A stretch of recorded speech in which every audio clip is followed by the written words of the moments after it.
कहते हैं साहित्य समाज का दर्पण होता है और किताबों से ज्ञान की प्राप्ति होती है।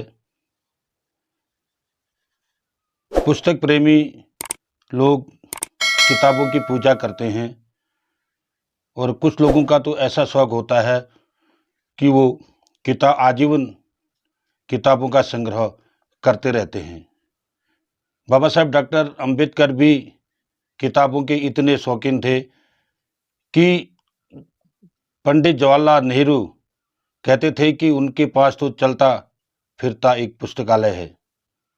हजारों सैकड़ों की संख्या में उनके घर में किताबों का संग्रह था, लेकिन इतने पुस्तक प्रेमी होकर भी इतने ज्ञान के भंडार, सिंबल ऑफ नॉलेज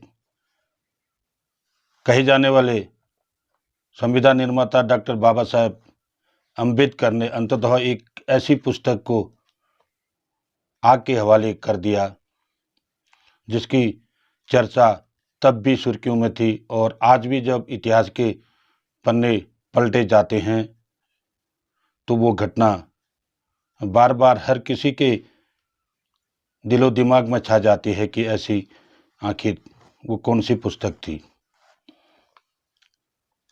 इसमें कहने में कोई गुरेज नहीं। सभी जानते हैं कि हिंदुत्व के अंदर जो वर्ण व्यवस्था है, जो असमानता की खाइयां हैं, जो वर्ग विभेद है, छोटे बड़े का, सवर्ण अवर्ण का, महिला पुरुष, तमाम क्षेत्रों में जितने भी विभेद हो सकते हैं वो सारे विभेद की जो जड़ें हैं वो मनुस्मृति में फैली हुई हैं और आज भी उसका जहरीला फल वर्तमान समाज को भी दूषित कर रहा है। अब इसकी पूरी व्याख्या करना तो एक ब्लॉग में संभव नहीं है, लेकिन जहाँ तक कुछ जरूरी बातें हैं जिनको जानना चाहिए, वो चाहे सवर्ण हो, दलित हो या कोई भी मानवतावादी जो सोच रखता है, उसको इन चीज़ों को समझना चाहिए कि आखिर मनुस्मृति में जो चीज़ें वर्णित की गई थी क्या वो सही थी, और वो सही थी तो क्या आज पुनः भारत उस दिशा की ओर बढ़ने की कोशिश कर रहा है, मनुवाद की ओर। ये भी एक प्रश्न चिन्ह खड़ा करता है। इसको जो लिखा गया है कि मनुवाद के गुरुत्वाकर्षण से बाहर निकलना था डॉक्टर अंबेडकर का बौद्ध बनना। दोस्तों, ये आर्टिकल मैंने लिखा था आज से लगभग, देखें इसमें डेट पड़ी है 14/8/2016 को मैंने ये आर्टिकल लिखा था और कई पत्रिकाओं में छपा था। मैं धन्यवाद अदा करना चाहूँगा दलित दस्तक का, अशोक दास जी ने दलित दस्तक में इसको पब्लिश किया था। तो मैं थोड़ा सा इसका इंट्रोडक्शन आपको पढ़ के सुनाता हूँ और इसमें जो खास बातें लिखी गई हैं जिनके कारण मनुस्मृति को हम एक जहरीला नाग की संज्ञा दे सकते हैं, या हम कह सकते हैं कि एक ऐसी पुस्तक जिसने पूरे भारतीय समाज को विषाक्त कर दिया और दूषित कर दिया। हम जिस समाज और देश के अंग हैं वह समाज धर्मशास्त्रों और साहित्य से भरा हुआ है, करोड़ों देवी देवताओं से भरा हुआ है। यहाँ चमत्कार और रहस्यमयी कहानियों ने सदियों से समाज को आध्यात्म की ओर तो मोड़ा, मगर वैज्ञानिक सोच विकसित करने के मार्ग पर पर्दा डालने का कार्य भी किया। जीवन की उत्पत्ति का वैज्ञानिक सिद्धांत से परे दैवी मत को बढ़ावा दिया और ब्रह्मा रूपी काल्पनिक आकृति के शरीर से 4 वर्णों की उत्पत्ति कर दी, जिसमें उस काल्पनिक ब्रह्मा के मुख से लेकर पैरों तक मानव की उत्पत्ति को दर्शाया गया। ये बताया गया कि ब्रह्मा के मुख से ब्राह्मण, बाहु से क्षत्रिय, जांघ से वैश्य और पांव से शूद्र पैदा हुए। माना कि कुछ क्षण के लिए इस लौकिक सिद्धांत को स्वीकार भी कर लिया जाए तो आगे प्रश्नों की बाढ़ को कैसे रोका जा सकता है।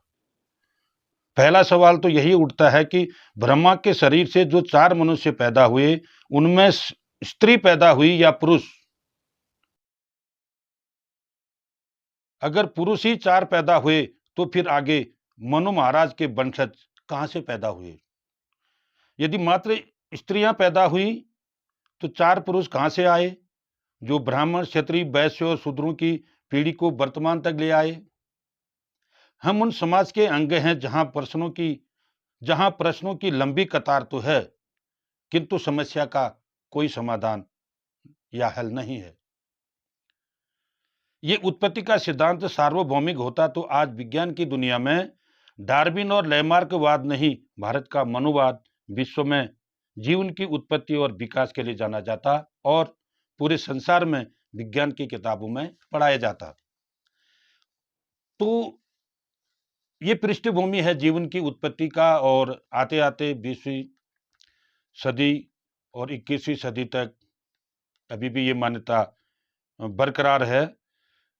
तो इसमें इसी जो पृष्ठभूमि में बाबा साहेब डॉक्टर अंबेडकर भी पैदा हुए 14 अप्रैल 1891 को, और जिस समय बाबा साहेब पैदा हुए उस वक्त भारतीय समाज बड़ी मजबूती से मनुवाद और जातिवाद के गुरुत्वाकर्षण से जकड़ा हुआ था। जातिवाद और छुआछूत चरम पर थी। वसुधैव कुटुंबकम का संदेश देने वाला हिंदुस्तान खुद कई कुटुंब में विभाजित हो चुका था, जिसमें वर्ण व्यवस्था ने समाज के एक वर्ग को अपंग और अछूत बना रखा था। मनुवाद के प्रतिरोध ने वंचितों के आगे बढ़ने और उन्नति के सारे रास्ते बंद किए हुए थे। यहां जन्म से लेकर मरने तक शूद्रों के लिए कड़े नियम थे, या यूं कहा जाए कि जितने गुरुत्वीय बल से पृथ्वी किसी वस्तु को अपनी ओर खींचती है, उससे अधिक रूढ़िवादी और जातिवादी गुरुत्वाकर्षण बल से भारतीय समाज जकड़ा हुआ था। एक नहीं, जितने अनुच्छेद और धाराएं वर्तमान में भारतीय संविधान में निहित हैं, जो लोक हितकारी हैं, उससे कहीं अधिक श्लोक मनुस्मृति में हैं, जो सिर्फ एक वर्ग विशेष को समाज में आगे बढ़ने, शिक्षा ग्रहण करने से वंचित तो करता ही है, साथ ही उस वर्ग को अछूत और अपवित्र भी मानता है। अब देखिए, नामकरण में भी अगर होता है, बच्चा पैदा होता है, जब उसका नाम रखा जाता है, तो यहां भी मनुस्मृति में नाम रखने पर भी जो है इतना बड़ा पक्षपात और अन्यायपूर्ण व्यवस्था रखी गई है। क्या कहते हैं, देखिए, मंगलम ब्राह्मणस्य शातक्षत्रिस्य बलान्वितम वैश्यस्य धन संयुक्ते शूद्रस्य जुगुप्तिशतम। अब ये संस्कृत है, ये संस्कृत का जो अर्थ है इस श्लोक का मैं बताता हूं आपको, उस पर गौर कीजिए। देखिए, ब्राह्मण का नाम मंगलवाचक होना चाहिए, क्षत्रिय का बल सूचक, वैश्य का धनवाचक और शूद्र का निंदनीय होना चाहिए।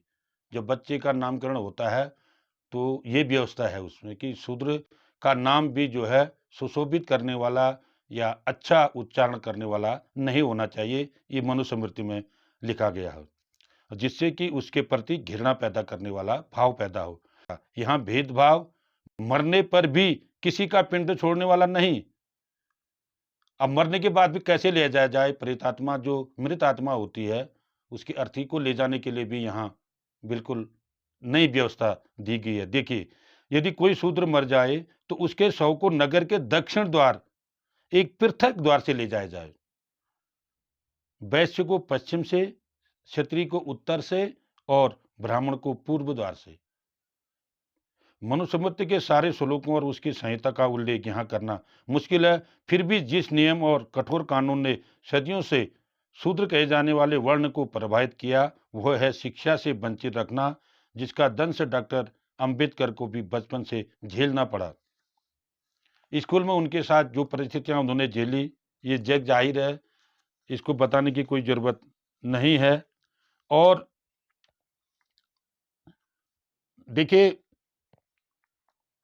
संस्कृत पढ़ना चाहते थे बाबा साहब डॉक्टर भीमराव अंबेडकर, लेकिन मनुस्मृति के विधान के अनुसार ही उस शिक्षक ने ये कहकर उनको संस्कृत भाषा देने से मना कर दिया था कि वो निम्न जाति के हैं, शूद्र हैं और संस्कृत जो है ये जो है देववाणी है, इसको शूद्र को पढ़ने का अधिकार नहीं है।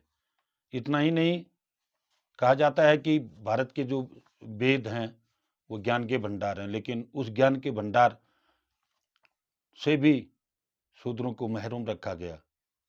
मनुस्मृति में क्या लिखा गया देखो, यदि शूद्र वेदों को पढ़े या सुने तो उनके कानों में पिघला हुआ शीशा भर देना चाहिए। जीवन का कोई भी पहलू हो, जन्म से मरण तक भारतीय मनु संहिता में मानव समाज के एक बहुत बड़े वर्ग को पशुता का जीवन यापन करने को मजबूर किया है। और उस वक्त से लेकर आज तक ये सिलसिला कुछ कम हो सकता है, मगर मानवता और समता का अभी भी भारतीय समाज में अभाव है, जो सिर्फ और सिर्फ मनुवाद और ब्राह्मणवाद की मजबूत जड़ों से जकड़े हुए गुरुत्वाकर्षण बल के कारण है। डॉक्टर अंबेडकर निरंतर हिंदू समाज की शोषण और अमानवीय प्रथा से जूझते रहे। नाई तक बाल कटाने को तैयार नहीं, तांगे वाला तांगे में बैठाने को तैयार नहीं, उच्च पद पर पहुंचने के बाद भी चपरासी हाथ में फाइल नहीं देता, टेबल में फेंक देता था। देश का वंचित वर्ग सार्वजनिक कुओं से पानी नहीं पी सकता था, जिसके लिए डॉक्टर अंबेडकर को 19 मार्च 1927 को चावदार तालाब सत्याग्रह करना पड़ा।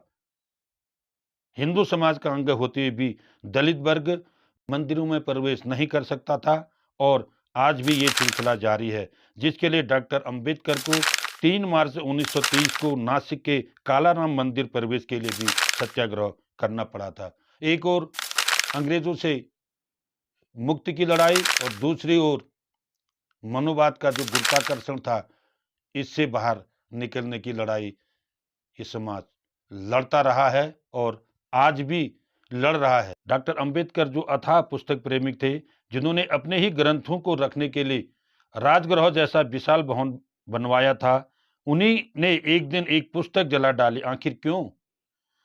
वो पुस्तक कोई और नहीं, मनुस्मृति ही थी, जिसके कानून से ही सदियों से भारतीय समाज लंगड़ा बना हुआ है और भेदभाव और जातिवाद के गुरुत्वाकर्षण से हिंदू समाज को जकड़ा हुआ है। डॉक्टर अंबेडकर मूर्ति पूजा में विश्वास नहीं रखते। जब तक देश का दलित वर्ग वोट के लिए यूज होता रहेगा, दलितों की स्थिति में परिवर्तन की उम्मीद करना बेईमानी होगी। दलित हिंदू समाज की खुद बोई गई और पैदा की गई फसल है। इसको आदि से अनंत काल तक बोए रखना है या जल्दी काट कर उखाड़ फेंकना चाहिए, ये हिंदू धर्म गुरुओं, पुरोहितों, शंकराचार्यों, गौरक्षकों और देश को विश्व गुरु बनाने की ओर कार्य कर रहे लोगों के हाथ में है। संविधान के भाग 3 के अनुच्छेद 12 से लेकर 35 में जो मूल अधिकार दिए गए हैं, जिनमें लिंग, जाति, धर्म, भाषा, क्षेत्र के आधार पर भेदभाव या असमानता को दंडनीय बनाया गया है, संविधान का पूर्णतः पालन करने में अभी तक सफल नहीं हो पाए। हमको गर्व है कि भारत पोलियो वायरस मुक्त हो चुका है। अब हमारी आने वाली पीढ़ी अपंगता से मुक्त हो जाएगी। आज हमको जरूरत है दलित मुक्त भारत की, भेदभाव और शोषण मुक्त भारत की।